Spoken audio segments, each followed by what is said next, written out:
Bonsoir à tous, bienvenue à ce flash d'information. La pause après les demi-finales prend fin demain. La CAN de l'hospitalité se poursuit ce samedi 10 janvier.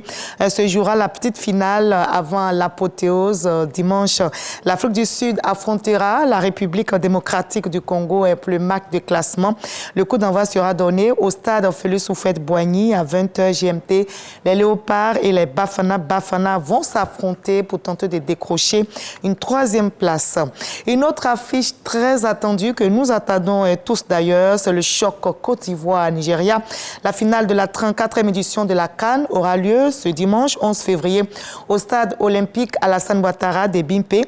Les éléphants croiseront le fer avec les Super Eagles pour l'obtention d'une troisième étoile. Et avant la rencontre de ce dimanche, la présidente du Sénat désignée membre d'honneur du comité national de soutien aux éléphants appelle à une forte mobilisation et à l'esprit fair play, nous dit Rigoré. La présidente d'honneur du comité de soutien aux éléphants, Kandia Camara, est fière. Fière des éléphants, fière du peuple ivoirien et fière de son président, Alassane Ouattara. Voir ces jeunes gens, les éléphants de Côte d'Ivoire, nous honorer de cette façon, avec cette belle prestation.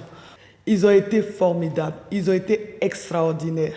On a senti une équipe. Au-delà des rencontres footballistiques, notre pays a répondu à toutes les exigences infrastructurelles, selon la présidente du Sénat, qui envisage déjà que la Côte d'Ivoire puisse organiser à court terme la Coupe du Monde. Que ce soit à Bouaké, à Korogo ou à San Pedro, ce sont au moins 40 villas qui ont été construites et mises à la disposition des équipes.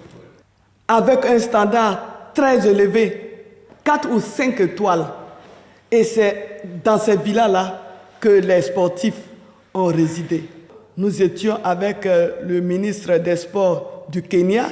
Quand il a vu le monde, il a dit « We have a lot to do ». Ça veut dire on a beaucoup à faire pour essayer d'atteindre le niveau atteint par la Côte d'Ivoire en termes d'organisation.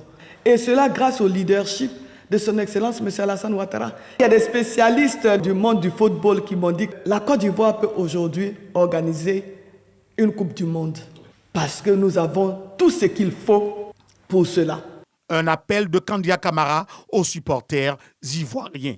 Quels que soient les résultats, que chacun puisse contenir sa joie ou sa désolation.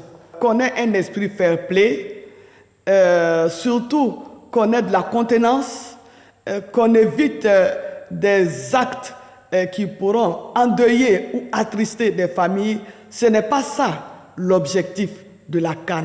Bonne chance aux éléphants de Côte d'Ivoire pour la victoire sur l'adversaire. En tout cas, c'est ce que souhaitent tous les supporters ivoiriens pour cette finale. Voilà, c'est ce que nous souhaitons tous et on va prier pour cela. L'armée de Côte d'Ivoire joue aussi sa partition dans cette CAN de l'hospitalité. Les soldats sont mobilisés pour la sécurisation des stades et autres lieux. En marge de la compétition, les responsables des forces armées font le bilan des actions menées et tracent les sillons pour 2024. Le général de corps d'armée, Lassina Doumbia, annonce entre autres perspectives l'amélioration des conditions de vie et le rajeunissement des effectifs.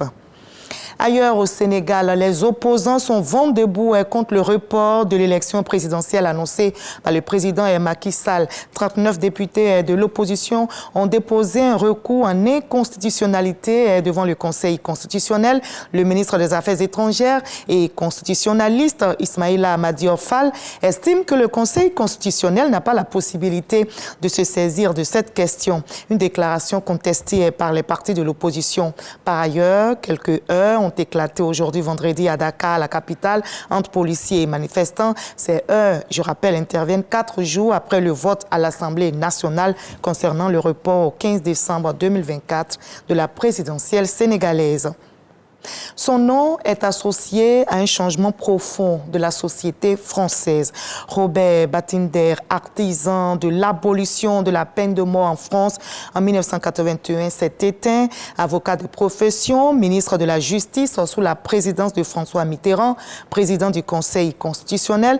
Il est associé au combat pour la défense de la justice et des libertés fondamentales. La classe politique française, dans son ensemble, salue l'homme, son humanisme et ses convictions profondes. Le président ukrainien Volodymyr Zelensky a limogé son chef d'état-major. Il l'a remplacé par le commandant en chef de l'armée de terre. Il met ainsi fin à plusieurs jours de spéculation autour de l'avenir de ce dernier.